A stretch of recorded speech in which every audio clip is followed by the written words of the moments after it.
রাসায়নিক গণনা সম্পর্কিত গাণিতিক সমস্যার জন্য আমাদের সবথেকে গুরুত্বপূর্ণ বিষয়টা হচ্ছে একক। এখন একক বিষয়টা দ্বারা আসলে কি বোঝায়? একক বিষয়টা দ্বারা বোঝায় আমরা যখন গাণিতিক সমস্যাগুলো করতে যাব তখন আমরা বিভিন্ন রাশির বিভিন্ন একক আমরা দেখতে পাবো।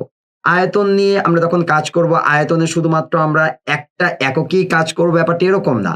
আমাদের দেখা যাবে আয়তনের বিভিন্ন রকম একক থাকবে, চাপের বিভিন্ন রকম একক থাকবে, তাপমাত্রার আমাদের বিভিন্ন রকম একক দেওয়া থাকতে পারে। এই যে বিষয়গুলো, এই বিষয়গুলোর সম্পর্কে আমাদের যদি একদম স্পষ্ট ধারণা না থাকে, আমাদের যদি এককগুলোকে একটা থেকে অন্যটায় আমরা ঠিকভাবে কনভার্ট করতে না পারি, তাহলে হয় কি এই গাণিতিক সমস্যাগুলো সমাধান করার ক্ষেত্রে আমরা মাঝে, মাঝে গোঁজামিল বাধিয়ে ফেলতে পারি। তো এই গোঁজামিলটা যেন আমাদের না বাধে সে কারণে আমরা যে কাজটা করব, এখন আমরা এই রাসায়নিক গণনার গাণিতিক সমস্যার জন্য যে এককগুলো দরকার হয়, সেই এককগুলো সম্পর্কে একদম একটা ক্রিস্টাল ক্লিয়ার ধারণা নেওয়ার চেষ্টা করব। সাথে, সাথে এই এককগুলোর কিভাবে আমরা কনভার্সন করব সে জিনিসটা সম্পর্কেও জানার চেষ্টা করব। এখানে একটা বিষয় হচ্ছে, এখন আমরা যে এককগুলো দেখব, এই এককগুলো যে শুধুমাত্র আমাদের এই অধ্যায়েই দরকার হয় ব্যাপারটা এরকম না। আমাদের পুরো রসায়নের জন্য আমাদের এই এককগুলোর কনভার্সন জানাটা খুবই জরুরি। আমরা ১ম এ যে এককটা সম্পর্কে কথা বলব সেটা হচ্ছে আমাদের আয়তনের একক নিয়ে আমরা কথা বলব। আমাদের আয়তনের জন্য আমাদের বিভিন্ন রকম একক প্রচলিত আছে। তার ভিতর ২ টা একক হচ্ছে আমাদের লিটার এবং ডেসিমিটার কিউব। একটা একক হচ্ছে লিটার, আরেকটা একক হচ্ছে আমাদের ডেসিমিটার কিউব। আমরা সবসময় যে জিনিসটা মাথায় রাখবো, লিটার আর ডেসিমিটার কিউব ২ টা জিনিস হচ্ছে আমাদের সেম জিনিস। এই ২ টা জিনিসের ভিতর কোনো পার্থক্য নাই। যদি কোথাও আমরা লিটার দেখি সেখানে আমরা ডেসিমিটার কিউব ব্যবহার করতে পারবো। যদি কোথাও আমরা ডেসিমিটার কিউব দেখি সেখানে আমরা লিটার ব্যবহার করতে পারবো। অপরপক্ষে আরো ৩ টা একক আছে। একটা হচ্ছে আমাদের মিলিলিটার, একটা হচ্ছে আমাদের সেন্টিমিটার কিউব এবং এই সেন্টিমিটার কিউবটাকে একটু শর্ট ফর্মে আমাদের সিসি বলে ডাকে। সিসি মানে হচ্ছে আমাদের কিউবিক সেন্টিমিটার। আমাদের এই যে ৩ টা একক মিলিলিটার, সেন্টিমিটার কিউব এবং সিসি, এই ৩ টা জিনিসও আমাদের কত সেম জিনিসই ইন্ডিকেট করে। এখন এই যে আমাদের যে ৫ টা একক আছে, এই ৫ টা এককের কনভার্সনটা আমরা একটু দেখে নেই। আমরা যদি বলি যে ১ লিটার, ১ লিটার ইকুয়াল টু আমরা কি লিখতে পারবো বলো দেখি? ১ লিটার আর ডেসিমিটার কিউব সেম জিনিস যেহেতু, তো ১ লিটার ইকুয়াল টু আমরা লিখতে পারবো ১ ডেসিমিটার কিউব। আবার আমাদের ১ লিটারে হচ্ছে আমাদের ১,০০০ এমএল। না আমরা যদি কখনো কোনো কোল্ড ড্রিংকস খাই, যেটা আমাদের হাফ লিটার কোল্ড ড্রিংক, সেটা দেখা যায় আমাদের ৫০০ এমএল লেখা থাকে। তার মানে কত? ১ লিটার মানে আমাদের কত? ১,০০০ এমএল হচ্ছে বা ১,০০০ মিলিলিটার হচ্ছে। তাহলে আমরা বলতে পারি ১ লিটার ইকুয়াল টু কত? ১,০০০ মিলিলিটার। ১,০০০ টাকে আমরা 10 টু দি পাওয়ার 3 লিখতে পারি। তো 10 টু দি পাওয়ার 3 মিলিলিটার।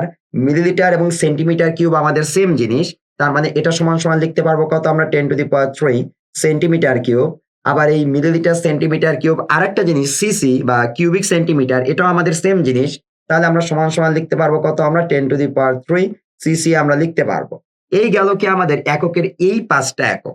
আমাদের আয়তনের জন্য এসআই একটা একক আছে। এসআই এককটা হচ্ছে আমাদের মিটার কিউব। এখন দেখো এই ৫ টা এককের ভিতর কোথাও কিন্তু আমি মিটার কিউবের কথা লিখি নাই। তার মানে কি মিটার কিউবের কনভার্সনটা আমাদের দরকার হবে না? অবশ্যই আমাদের দরকার হবে। এখন একটু দেখে নিই আমরা মিটার কিউবের কনভার্সনটা কিভাবে আমরা খুব সহজেই মনে রাখবো। আমরা যে জিনিসটা মনে রাখবো, যে আমরা ধরে নিলাম একটা পুকুরের কথা চিন্তা করলাম, যে পুকুরের দৈর্ঘ্য ধরে নিলাম ১ মিটার, প্রস্থ ধরে নিলাম ১ মিটার এবং আয়তন ধরে নিলাম ১ মিটার। তো এরকম একটা পুকুর যদি আমরা খনন করি যার দৈর্ঘ্য, প্রস্থ, উচ্চতা ৩ টাই আমাদের ১ মিটার, তাহলে আমরা বলতে পারি কত? সেই পুকুরটার আমাদের আয়তন হচ্ছে ১ মিটার কিউব। এই পুকুরটার আয়তন হচ্ছে আমাদের ১ মিটার কিউব। এই যে ১ মিটার কিউব আয়তনের একটা পুকুর, তাকে যদি আমরা বিশুদ্ধ পানি দ্বারা পূর্ণ করি, সেখানে আমাদের ১,০০০ লিটার পানি ধরবে। কতটুকু পানি ধরবে আমাদের? ১,০০০ লিটার পানি ধরবে। তাহলে আমরা বলতে পারি আমাদের এই ১ metre cube, ১ metre cube equal to আমরা বলতে পারি ১,০০০ লিটার মানে 10 টু দি পাওয়ার 3 লিটার। বা আমরা এখান থেকে লিখতে পারি ১ লিটার ইকুয়াল টু হচ্ছে আমাদের 10 to the power -3 metre cube আমরা বলতে পারি। তাহলে এই ২ টা লাইন আমাদের মাথায় থাকতে হবে, যে সহজভাবে মনে রাখবো ১ মিটার কিউব আয়তনের যদি একটা পুকুর খনন করি আমরা, সেই পুকুরটার ভিতর পানি ধরবে আমাদের ১,০০০ লিটার। তাহলে ১ লিটার ইকুয়াল টু হবে কত আমাদের? 10 to the power -3 metre cube. তাহলে আমরা যদি এই লাইনটার দিকে আবার ফিরে আসি, ১ litre equal to ১ decimetre cube equal to কত আমাদের? ১,০০০ আমাদের মিলিলিটার ইকুয়াল টু কত আমাদের? ১,০০০ সেন্টিমিটার কিউব ইকুয়াল টু কত আমাদের? ১,০০০ কিউবিক সেন্টিমিটার। এটা সমান, সমান লিখতে পারবো আমরা 10 to the power -3 metre cube. তাহলে এভাবে আমরা যেকোনো আয়তনের এককের কনভার্সন গুলো কিন্তু খুব সহজেই করে ফেলতে পারবো। তো এটা গেল আমাদের আয়তনের কনভার্সনের বিষয়টা। এখন আমরা একটু দেখে নেই যে আয়তনের পর চাপের কনভার্সন গুলো কিভাবে করব সেটা আমরা একটু দেখে নেই আসো। দেখো, চাপের অনেকগুলো একক আমাদের ব্যবহৃত হয়। বাট সবথেকে বেশি ব্যবহৃত এককগুলো হচ্ছে আমাদের অ্যাটমসফিয়ার, তারপর হচ্ছে প্যাসকেল, এরপর হচ্ছে আমাদের মিলিমিটার পারদ, এরপর হচ্ছে আমাদের সেন্টিমিটার পারদ। তো এই এককগুলোর কনভার্সন গুলো কিভাবে আমরা করব সেটা একটু আমরা দেখে নেওয়ার চেষ্টা করি। আমাদের মাথায় রাখতে হবে যে 1 অ্যাটমসফিয়ার মানে ১ বায়ুমণ্ডলীয় চাপ এটা সমান হচ্ছে আমাদের ১০১ ৩২৫ প্যাসকেল। আমি একদম এক্সাক্ট মানটা বললাম। অনেকে এটাকে 10 টু দি পাওয়ার 5 দিয়ে লেখে। তো ওটা লিখলাম না আমি জিনিসটাকে একদম এক্সাক্ট মানটা বললাম। সেটা কত আমাদের ১০১ ৩২৫ প্যাসকেল হচ্ছে আমাদের প্যাসকেলে 1 অ্যাটমসফিয়ার ইকুয়াল টু। আর আমরা জানি যে এই যে 1 প্যাসকেল, 1 প্যাসকেলকে যদি আমরা কিলো প্যাসকেলে কনভার্ট করি, ১ প্যাসকেল সমান হবে আমাদের 10 to the power -3 kilo Pascal. অর্থাৎ এটাকে ১০০০ দ্বারা ভাগ করলে জিনিসটা আমাদের কিলো প্যাসকেলে চলে যাবে। তাহলে তুমি এখান থেকে বলতে পারো ১০১.৩২৫ কিলো প্যাসকেল এই জিনিসটা তুমি বলতে পারবে। এটা আমাদের গেল। এরপর আমরা যদি বলি যে মিলিমিটার পারদ এবং সেন্টিমিটার পারদ খুবই কমন দুটি একক চাপ বের করার জন্য। আমাদের এইখানে এই 1 অ্যাটমসফিয়ার সমান লেখা যায় আমাদের ৭৬০ মিলিমিটার পারদ চাপ। অর্থাৎ ৭৬০ মিলিমিটার পারদ চাপ আমরা লিখতে পারবো কার জন্য বলো? 1 অ্যাটমসফিয়ার সমান বলতে পারবো। আর এই ৭৬০ মিলিমিটার পারদ চাপকে যদি আমরা সেন্টিমিটার পারদ চাপে কনভার্ট করতে চাই, আমরা জানি ১ সেন্টিমিটার সমান হচ্ছে আমাদের 10 মিলিলিটার। আমরা জানি ১ সেন্টিমিটার সমান হচ্ছে আমাদের 10 মিলিমিটার। তাহলে এটাকে যদি আমরা ১০ দ্বারা ভাগ করে দেই জিনিসটা আমাদেরকে সেন্টিমিটার পারদ চাপে চলে যাবে। অর্থাৎ লিখতে পারবো আমরা ৭৬ সেন্টিমিটার পারদ চাপ। তো আমাদের নরমালি চাপের রিলেটেড জিনিসগুলো আমরা যখন সামনে ফেস করব তখন আমাদের এই এককগুলো হলেই আমাদের চলে। এখন এর বাইরে আমাদের কিছু অন্য একক আছে যে এককগুলো খুবই আনকমন কিছু একক বাট আমরা শিখে রাখি। যেহেতু আমরা চাপের এককগুলো শিখতেছি তো সবগুলো একক সম্পর্কে আমরা একটা ধারণা রাখার চেষ্টা করি। একটু আনকমন কিছু একক সেগুলো আমরা একটু দেখার চেষ্টা করি। আনকমন এককের ভিতর একটা হচ্ছে আমাদের টর। কি একক বলো? টর। টি ও ডাবল আর। তো এই যে টর একক জিনিসটা কি? টর হচ্ছে গিয়ে তোমার এই যে আমরা মিলিমিটার পারদটা লিখলাম, এই মিলিমিটার পারদ আর টর এই ২ টা জিনিস আমাদের সেম জিনিস। তাহলে 1 অ্যাটমসফিয়ার ইকুয়াল যদি আমাদের ৭৬০ মিলিমিটার পারদ হয়, আমরা এখান থেকে কি বলতে পারবো? আমরা এখানে বলতে পারবো যে এই ৭৬০ টর এটাকে আমরা বলতে পারবো। যেহেতু আমাদের কি মিলিমিটার পারদ এবং টর ২ টা জিনিস আমাদের সেম। তাহলে 1 অ্যাটমসফিয়ার ইকুয়াল টু আমরা কি লিখতে পারবো? ৭৬০ টর লিখতে পারবো। এটা গেল। তারপর আরেকটা একক আছে আমাদের যেটা হচ্ছে আমাদের বার। BAR বার। এখন বার জিনিসটা কি সেটা আমরা একটু বোঝার চেষ্টা করি। বার জিনিসটা আমাদের এই যে প্যাসকেল দেখলাম না এই প্যাসকেল এককটার সাথে সম্পর্কিত। আমাদের এখানে এই বার জিনিসটা হচ্ছে তোমার 1 বার ইকুয়াল টু লেখা যায় 1 বার ইকুয়াল টু হচ্ছে আমাদের ১,০০,০০০ প্যাসকেল। এত প্যাসকেল।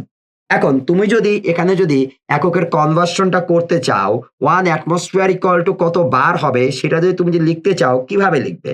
তুমি এখানে লিখতে পারো যে ১,০০,০০০ প্যাসকেল ইকুয়াল টু যদি তোমার 1 বার হয় তাহলে তোমার যদি বলা হয় যে 1 অ্যাটমসফিয়ার মানে হচ্ছে ১০১ ৩২৫ প্যাসকেল, তাই তো? এই ১০১ ৩২৫ প্যাসকেল ইকুয়াল টু কত বার তুমি সেটা বের করে ফেলো। আমাদের কি হবে? এই ১০১ ৩২৫ টা থাকবে উপরে আর নিচে থাকবে কত আমাদের? এই ১,০০,০০০ টা থাকবে আমাদেরকে নিচে। তো আমরা বলতে পারি 1.01325 আর আমি লিখলাম না, আমি দশমিকের পর ৩ টা ঘর নিলাম। এত আমরা কি বার বলতে পারবো। এত বার বলতে পারবো। আর ১০১ ৩২৫ প্যাসকেল এই প্যাসকেলটাকে আমরা কি বলতে পারি? 1 অ্যাটমসফিয়ার এর সমান বলতে পারি। তাহলে আমরা এখান থেকে বলতে পারি 1 অ্যাটমসফিয়ার ইকুয়াল টু 1.013 বার। তাহলে আমরা এখান থেকে লিখতে পারবো 1 অ্যাটমসফিয়ার ইকুয়াল টু 1.013 বার। এই জিনিসটা আমরা এখানে লিখতে পারবো। এই ব্যাপারটা আমাদের গেল।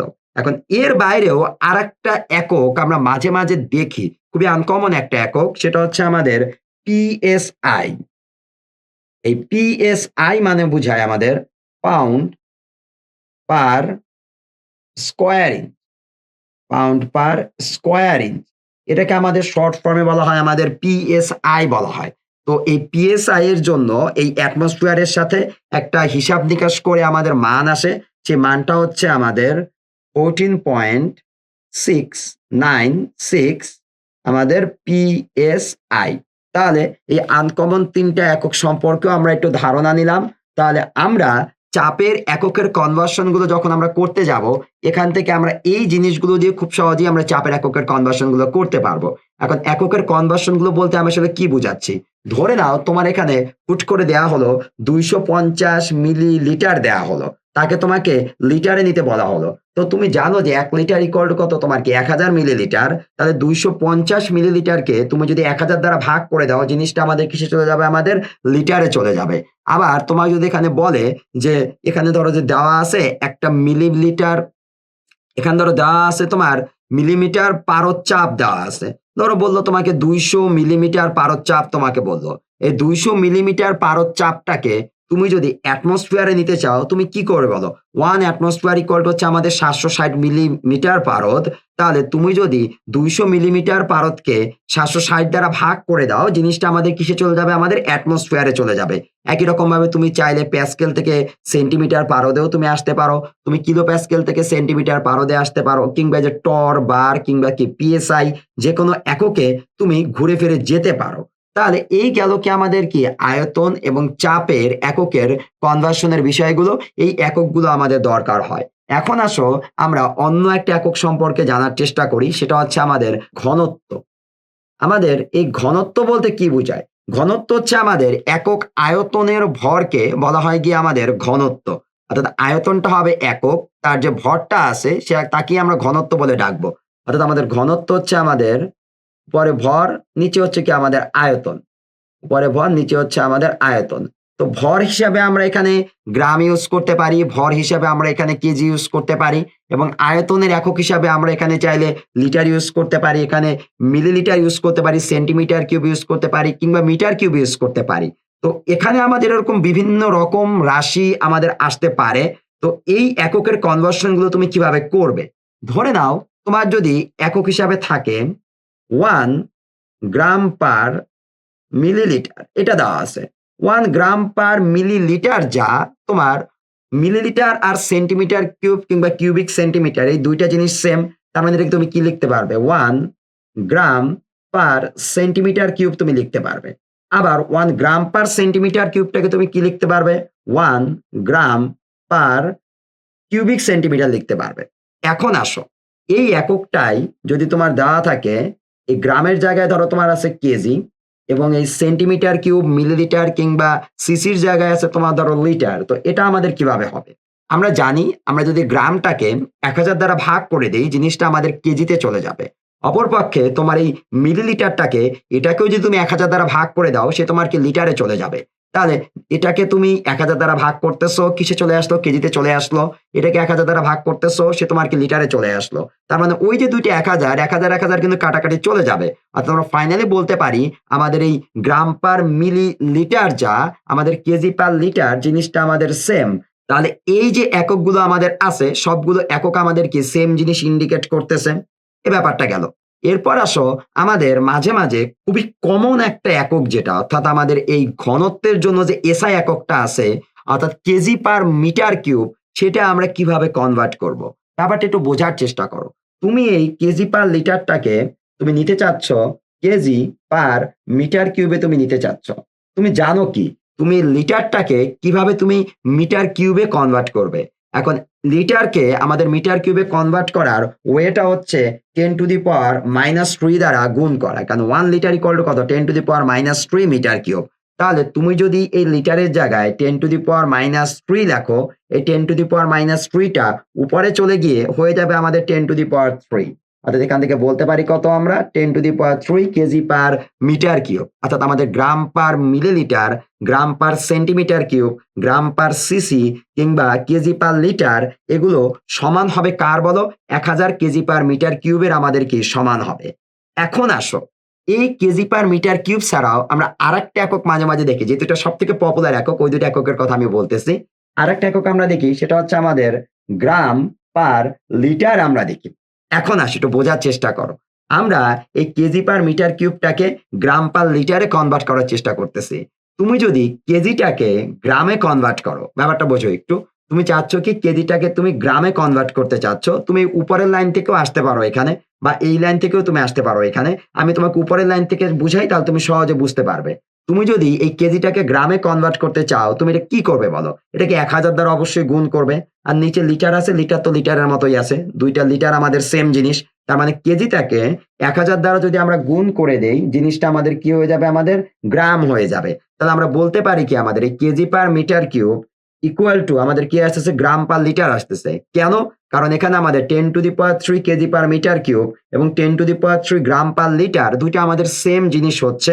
তাহলে আমরা বলতে পারবো এখানে আমাদের এই ২টি একক আমাদের সেম। তাহলে আমরা এখান থেকে পাচ্ছি আমাদের এখানে গ্রাম per millilitre, gram per centimetre cube, gram per CC, KG per litre, এগুলো সবগুলো হচ্ছে আমাদের সেম এবং এদের 1000 গুণ হচ্ছে আমাদের কেজি পার মিটার কিউব কিংবা গ্রাম পার লিটার, এগুলো হচ্ছে আমাদের কি এই এককগুলোর 1000 গুণ। তাহলে এভাবে আমরা যে আয়তন, চাপ এবং ঘনত্ব, এই ৩টা জিনিসেরই এককের কিন্তু কনভার্সন গুলো খুব সহজেই আমরা করতে পারবো। জাস্ট আমাদের ছোট করে এই জিনিসগুলো মাথায় থাকবে, জিনিসগুলো আমাদের কনসেপ্টটা ক্লিয়ার রাখবো, তাহলে আমরা কি করতে পারবো? খুব সহজেই এককের যে কনভার্সন গুলো আছে, সে এককের কনভার্সন গুলো আমরা করতে পারবো। এখন চলো আমরা বিভিন্ন টেম্পারেচারের জন্য একটু দেখি এককের কনভার্সন গুলো তুমি কিভাবে করবে, সে ব্যাপারটা একটু জানার আমরা একটু চেষ্টা করি। এখন আমরা দেখে নেই কিভাবে আমরা তাপমাত্রার এককের পরিবর্তনগুলো করব। তাপমাত্রার এককের ক্ষেত্রে আমাদের যে জিনিসটা মাথায় রাখতে হবে, আমরা যখন এই রাসায়নিক গণনার গাণিতিক সমস্যাগুলো করতে যাব, কিছু কিছু জায়গায় আমরা দেখব যে এই ওয়ার্ডগুলো লেখা থাকে। অর্থাৎ এসটিপি কোথাও দেখবো যে আমরা লেখা আছে, কোথাও দেখবো আমাদের এসএটিপি লেখা আছে, কিংবা কোথাও আমাদের এনটিপি লেখা আছে। তো এই ওয়ার্ডগুলো যদি আমাদের থাকে, এই ওয়ার্ডগুলোর জন্য প্রত্যেকটার জন্য কিন্তু আমাদের তাপমাত্রা কিন্তু সেম হবে না। আমাদের এসটিপি মানে বুঝায় স্ট্যান্ডার্ড টেম্পারেচার অ্যান্ড প্রেশার, অর্থাৎ এটা হচ্ছে আমাদের আদর্শ তাপমাত্রা ও চাপ বা প্রমাণ তাপমাত্রা ও চাপ। এসিটিপিটা হচ্ছে আমাদের standard ambient temperature and pressure, অর্থাৎ এটা হচ্ছে আমাদের কক্ষ তাপমাত্রা ও চাপ। অপরপক্ষে এনটিপি হচ্ছে আমাদের নরমাল টেম্পারেচার অ্যান্ড প্রেশার। এখন কোন ক্ষেত্রে আমরা তাপমাত্রার মানটা কত ইউজ করব? আমাদের এসটিপির জন্য তাপমাত্রার মানটা হচ্ছে আমাদের 0 ডিগ্রি সেলসিয়াস। এসিটিপির জন্য তাপমাত্রার মান হচ্ছে আমাদের 25 ডিগ্রি সেলসিয়াস। অপরপক্ষে এনটিপির জন্য আমাদের টেম্পারেচারের মান হচ্ছে আমাদের 20 ডিগ্রি সেলসিয়াস। এখন দেখো, এই যে টেম্পারেচার গুলো আছে, সবসময় যে আমরা যে ডিগ্রি সেলসিয়াসই ব্যবহার করবো ওরকম না। এই টেম্পারেচার গুলো আমাদেরকে কেলভিন স্কেলেও ব্যবহার করা লাগতে পারে। তো কেলভিন স্কেলে তাপমাত্রাটাকে আমরা কিভাবে কনভার্ট করব? আমাদের এই যে টেম্পারেচার গুলো আছে ডিগ্রি সেলসিয়াস, তার সাথে যদি আমরা জাস্ট 273 যোগ করে দেই, আমাদের টেম্পারেচারটা কেলভিনে চলে যাবে। অর্থাৎ আমাদের এই 0 প্লাস 273 মানে কত? 273 কেলভিন হবে আমাদের কেলভিন স্কেলের তাপমাত্রা। আমাদের 25 ডিগ্রি সেলসিয়াস, তার সাথে যদি আমরা 273 যোগ করে দেই, আমাদের আসবে 298 কেলভিন, অর্থাৎ 298 কেলভিন তাপমাত্রা হবে আমাদের গিয়ে এসিটিপির তাপমাত্রা। অপরপক্ষে আমাদের যে এনটিপি আছে, এনটিপির জন্য টেম্পারেচারটা, অপরপক্ষে আমাদের যে এনটিপি আছে, এনটিপির জন্য আমরা টেম্পারেচারটা দেখলাম 20 ডিগ্রি সেলসিয়াস। এই 20 ডিগ্রি সেলসিয়াস মানে বুঝাবে তার সাথে 273 যদি যোগ করে দাও, তুমি পাবে 293 কেলভিন তাপমাত্রা তুমি পাবে। তাহলে এই হচ্ছে কি আমাদের কি তাপমাত্রার বিষয়টা। এখন এখানে বলা হয়েছে স্ট্যান্ডার্ড টেম্পারেচার অ্যান্ড প্রেশার। এখন এদের জন্য আমাদের প্রেশারের মানটা কত? আমরা মাথায় রাখবো এই যে ৩টা জিনিস এসটিপি, এসএটিপি কিংবা এনটিপি, এই ৩টা জিনিসের জন্য কোনোটার জন্য আমাদের চাপের মানটা চেঞ্জ হবে না। তো প্রত্যেকটা ক্ষেত্রে আমাদের চাপের মানটা হচ্ছে আমাদের 1 অ্যাটমসফিয়ার, 1 অ্যাটমসফিয়ার এবং 1 অ্যাটমসফিয়ার। অর্থাৎ প্রত্যেকটার জন্য আমরা চাপটা ইউজ করব আমাদের 1 অ্যাটমসফিয়ার চাপ ইউজ করব। এখন এই যে ৩টা জিনিস, এই ৩টা জিনিসের ক্ষেত্রে আমাদের আয়তনের আবার কিছুটা ব্যতিক্রম দেখা যায়। আমাদের এসটিপিতে ১ মোল গ্যাসের জন্য আয়তন হচ্ছে আমাদের 22.৪, অর্থাৎ 22.৪ লিটার। ওকে? 22.৪ লিটার কতটুকুর জন্য? আমাদের ১ মোলের জন্য। তাহলে কি 22.৪ লিটার পার মোল আমরা লিখতে পারি। এটা হচ্ছে আমাদের কি আয়তনের মানটা। অর্থাৎ ১ মোলের আয়তন হচ্ছে আমাদের 22.৪ লিটার, সেজন্য আমি পার মোল লিখলাম। অপরপক্ষে যখন আমরা এসএটিপিতে যাব, আমরা যদি হিসাব নিকাশ করি, আমরা এখানে আয়তনের মানটা পাবো 24.789 লিটার। কতটুকুর জন্য বলো? ১ মোলের জন্য আমাদের আয়তনটা হচ্ছে এতটুকু। সো আমাদের 24.789 লিটার পার মোল হচ্ছে আমাদের আয়তন এখানে। অপরপক্ষে আমাদের যখন এই এনটিপিতে আমরা যাব, এনটিপিতে আমাদের এই আয়তনটা হয়ে যাবে 24.04 লিটার। কতটুকুর জন্য বলো দেখি? আমাদের ১ মোলের জন্য। তাহলে আমাদের ১ মোলের আয়তনটা হচ্ছে আমাদের ২৪.০৪ লিটার হবে আমাদের ১ মোলের আয়তন এনটিপিতে। এখন এই যে ২ টা তাপমাত্রার একক আমরা দেখলাম, একটা হচ্ছে আমাদের ডিগ্রি সেলসিয়াস, আরেকটা হচ্ছে আমাদের কেলভিন। মাঝে, মাঝে আমরা আরেকটা এককে তাপমাত্রা দেখতে পারি, যেটা আমাদের খুব কমন না, আনকমন একটা জিনিস, বাট মাঝে, মাঝে আমাদের দিতে পারে। যদি আমাদের দেয়, তখন আমাদের কনভার্সনটা তো ভালো করে জানতে হবে। এটা হচ্ছে ফারেনহাইট স্কেলে যদি আমাদের তাপমাত্রাটা দেয়া থাকে, সেক্ষেত্রে আমরা তাপমাত্রার কনভার্সনটা কিভাবে করব? তার জন্য আমাদের একটা সূত্র আছে। এটা হচ্ছে আমাদের C/5 = F minus 32/9 equal to, আমরা যখন কেলভিনে যাব তখন হচ্ছে আমাদের এই যে আমাদের যে কে, অর্থাৎ K/5 হবে কি আমাদের কি এখান থেকে টেম্পারেচারের মানটা, অর্থাৎ K - 273/5 এটা হবে কি আমাদের কি কেলভিন স্কেলে টেম্পারেচারের মানটা। তাহলে এই যে আমাদের যে মানগুলো আছে, এই মানগুলোর সাহায্যে আমরা খুব সহজেই কি করতে পারবো? কনভার্সন গুলো করতে পারবো। ধরো তোমাকে একটা ডিগ্রি সেলসিয়াসের টেম্পারেচার দেওয়া আছে, এই টেম্পারেচারটা তুমি এখানে বসিয়ে দিবে। তুমি এখান থেকে ফারেনহাইট স্কেলে টেম্পারেচারটা বের করতে চাচ্ছ। এই পার্টটুকু দিয়ে তুমি কি করতে পারবে? ফারেনহাইট স্কেলে তুমি টেম্পারেচারটা বের করতে পারবে। আবার ধরো একটা টেম্পারেচার তোমার দেওয়া আছে কিসে বলো? ফারেনহাইট স্কেলে দেওয়া আছে। সেই টেম্পারেচারটাকে তুমি কেলভিন স্কেলে নিতে চাচ্ছ, তখন তুমি কিভাবে করবে বলো? এই যে তুমি ফারেনহাইট স্কেলের টেম্পারেচারটাকে এখানে বসিয়ে দিবে। বসিয়ে তুমি এখান থেকে কেলভিন স্কেলে টেম্পারেচারটা বের করতে পারবে। আর ডিগ্রি সেলসিয়াস এবং কেলভিন স্কেলের জন্য তো সোজা হিসাব। আমাদের ডিগ্রি সেলসিয়াসের সাথে আমরা যদি ২৭৩ যোগ করে দেই, আমরা কেলভিন স্কেলের টেম্পারেচারটা পাবো। কারণ এই ৫, ৫ কাটাকাটি চলে যাবে। সি ইকুয়াল টু কত আমাদের? K - ২৭৩। তার মানে ডিগ্রি সেলসিয়াসের সাথে ২৭৩ যোগ করলে আমরা কি পাবো? কেলভিন স্কেলের তাপমাত্রা পাবো।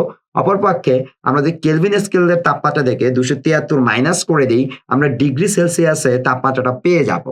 তো আশা করি আমাদের এই রাসায়নিক গণনা অধ্যায়ের জন্য যে এককগুলো দরকার হবে, সেই এককগুলো সম্পর্কে আমাদের একদম স্পষ্ট একটা ধারণা হয়েছে, এবং এই এককের কনভার্সন গুলো করার মাধ্যমে আমরা চাইলেই খুব সহজেই এক একক থেকে অন্য এককে যেতে পারবো, এবং এককের কনভার্সন গুলো করার মাধ্যমে সঠিক এককে আমরা কি মেয়াদগুলো করে ফেলতে পারবো।